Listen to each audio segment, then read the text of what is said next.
bienvenue dans l'interview. Aujourd'hui, je reçois Émir Kir. Bonjour. Bonjour. Bourgmestre de Saint-Josse, député fédéral, PS. On va parler tout de suite avec vous de l'actualité chaude, notamment cette interpellation par la police d'un jeune homme de 17 ans qui est en aveu et qui est soupçonné d'avoir poignardé Eunice, la prostituée de la rue de Linné à Schaerbeek. À cette occasion-là, on a beaucoup critiqué, notamment les associations de travailleurs du sexe, ont critiqué votre politique de diminuer le nombre de carrés, c'est-à-dire les flats où exercent les prostituées et leurs clients.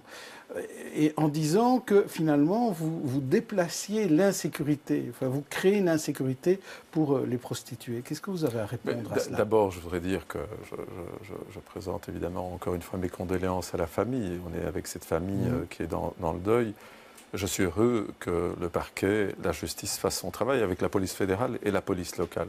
On critique souvent la police, mais la police fait son travail. Deux, je trouve dommage ces procès d'intention de vouloir créer un lien entre mes deux mesures qui sont prises, qui vont être appliquées à partir du 3 janvier 2019, et un crime, un meurtre qui a eu lieu dans un carré. 3, sur ce que nous vivons sur le terrain à Saint-Josse. Je demande depuis le début de législature le contrôle des carrés, le contrôle des cafés, le contrôle dans le quartier. La police travaille, fait son boulot, et on le voit encore, porte ses fruits.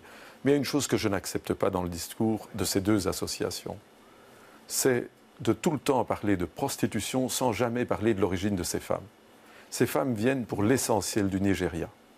La décision du tribunal correctionnel de Bruxelles de condamner jusqu'à 14 ans, 10 personnes, de saisir 16 carrés, est-ce que ça ne fait pas réfléchir enfin les gens, celles et ceux qui veulent prendre la défense des femmes?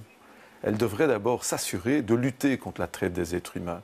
Et donc nous, ce que nous refusons aujourd'hui, c'est que nos quartiers soient des lieux d'accueil de la traite des êtres humains. Quant à la prostitution, que les choses soient claires. J'ai tout le temps plaidé pour qu'il y ait un accompagnement de la présence de la prostitution, dans le cadre d'un projet global. Vous ne voulez pas l'interdire. Vous ne faites pas partie de ces abolitionnistes, comme Philippe Claus, par exemple. Philippe Claus n'est pas pour l'interdiction. Il est contre la traite humaine, comme moi dans mon quartier.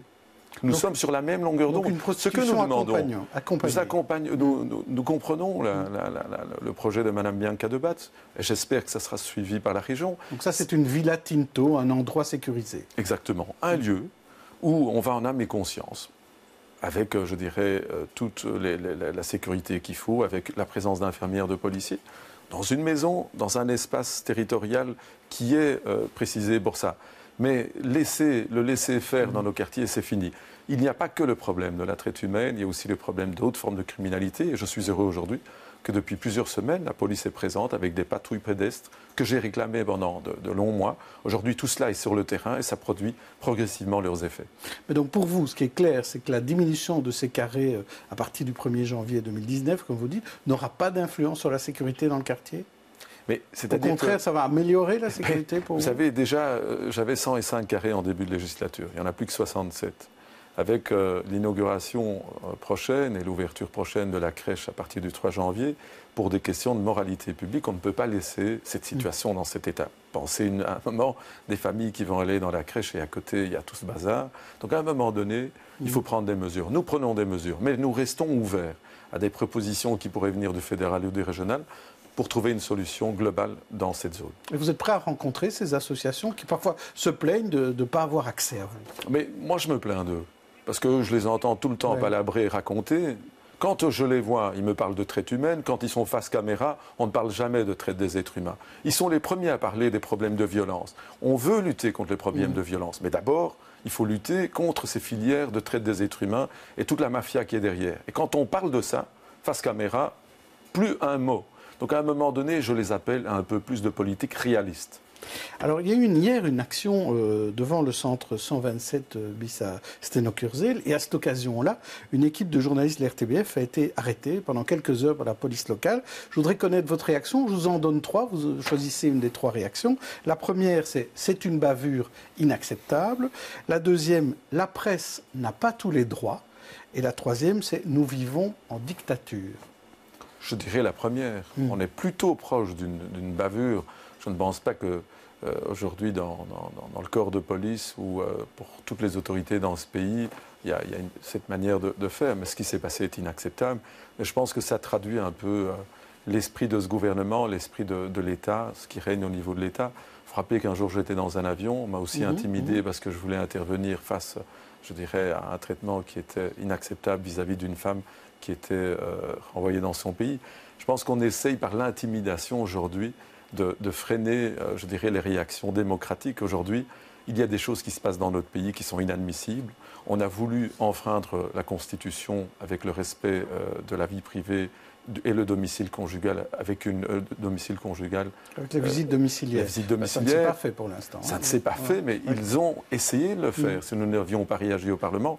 Et aujourd'hui, on voit qu'on essaye d'intimider la presse. C'est vraiment pas bon pour l'image de notre démocratie. Est-ce qu'il y a un message à donner aux policiers, notamment à vos policiers dans la zone nord, d'agir peut-être différemment, de manière générale, de ne pas intimider les gens? Je pense que vis-à-vis de manifestants pacifiques, la police en général intervient de manière opportune.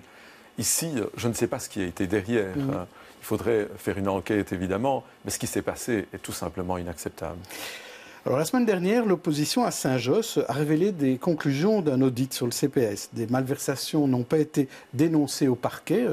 On ne vous a pas entendu sur ce dossier. Est-ce qu'il y a eu légèreté coupable du CPS? Est-ce qu'on aurait dû aller vers le parquet? D'abord, je dois dire, ils n'ont rien à se mettre sous la dent. Au lieu de venir aux rencontres citoyennes pour rencontrer la population, ils préfèrent sortir des dossiers pour raconter des histoires. Mais c'est faux, ce dossier est faux? Alors, je vous explique en deux mots. Oui. Il y a eu des problèmes dans le respect de procédures de marché public. Le président, dès qu'il a été averti, Luc Frémal, a pris des mesures en interne et a pris des mesures de sanctions à l'égard de ces personnes. 2 personnes ont été licenciées. De ces personnes. 2, il a informé le Conseil de l'aide sociale et a décidé à l'unanimité de lancer une audit qui a révélé les conclusions qu'on connaît. Mais dans ce Conseil de l'aide sociale siègent des gens de l'opposition, notamment 2 écolos. Venir 2 ans après faire les vierges effarouchées en disant qu'il y a des affaires, tout a été traité comme il se devait. Quand les conclusions de l'audit sont arrivées, avec l'accord de la tutelle, ils ont commencé à mettre en place des procédures. Donc je trouve que c'est vraiment un peu court. Bon, je sais qu'ils n'ont pas beaucoup de choses à dire pour le moment et ils préfèrent évidemment essayer de faire... Ne vous inquiétez pas, à mon avis, on arrive en campagne électorale, ils auront des choses à dire certainement sur vous. On va en parler dans un instant, mais d'abord, répondez à ma question. Est-ce qu'il aurait fallu avertir le parquet? Est-ce que là, il y a une erreur? Ça peut arriver, hein?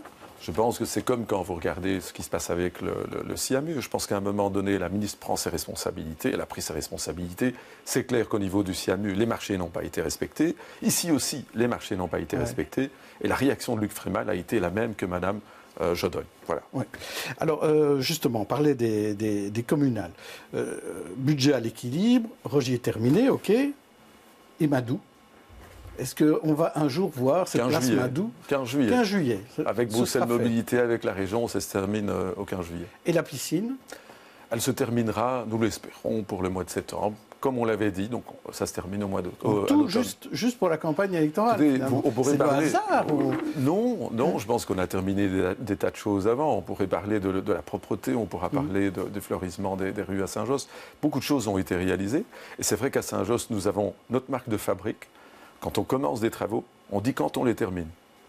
Vous comparez par rapport aux autres communes? Je dis simplement que l'électeur... Non, je le dis pour mes habitants. C'est pour le piétonnier que vous dites ça? Non, je le dis pour nos habitants. Les habitants ont le droit de savoir quand les travaux se terminent. On commence un jardin qu'on a appelé le jardin des familles au mois de mars. Il va se terminer au mois d'octobre. En 6 mois, on termine les travaux. On commence la maison des cultures au mois de février 2018. Ils se termineront le 12 octobre 2019, 12-10-19, en 19 mois. 12-10, notre code postal. Oui. Et puis on avance et on suit à chaque fois les chantiers. Alors, vous avez présenté votre bilan, c'était hier midi, et vous étiez avec le SPA et le CDH. Ça veut dire que c'est la prochaine majorité que vous appelez de vos voeux? On n'en est pas là. Je pense que le bilan est pour nous un bilan sérieux, solide, et c'est à l'électeur aujourd'hui à le valider. C'est vrai que j'irai conduire la liste du bourgmestre avec le PS, mais aussi des membres du SPA et des candidats d'ouverture. Le CDH ira avec sa propre liste et puis il y aura les autres listes. Mais si évidemment le travail qui a été fait au cours de cette législature devrait être validé par l'électeur, ce sera un signal évidemment que nous capterons.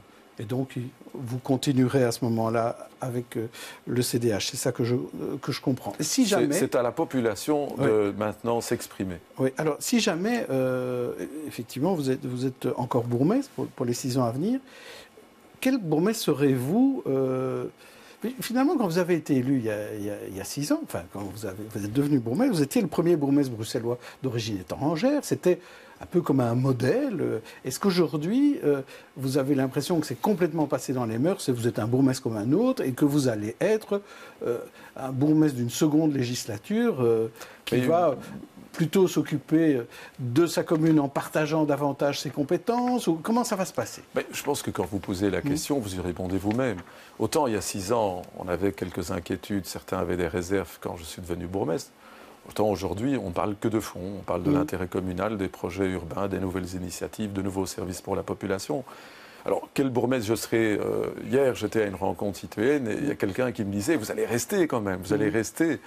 Écoutez, moi j'ai démissionné de mon poste de ministre pour devenir bourgmestre. Et ce que je peux dire aujourd'hui aux citoyens de ma commune, c'est que je ne regrette pas. C'est un grand bonheur et une grande fierté de servir la population. Et moi j'espère effectivement, si la population me fait confiance avec une majorité, de poursuivre le travail. Ce que je voudrais, c'est de pouvoir continuer à travailler. Oui, alors aujourd'hui, vous cumulez avec le poste de député fédéral.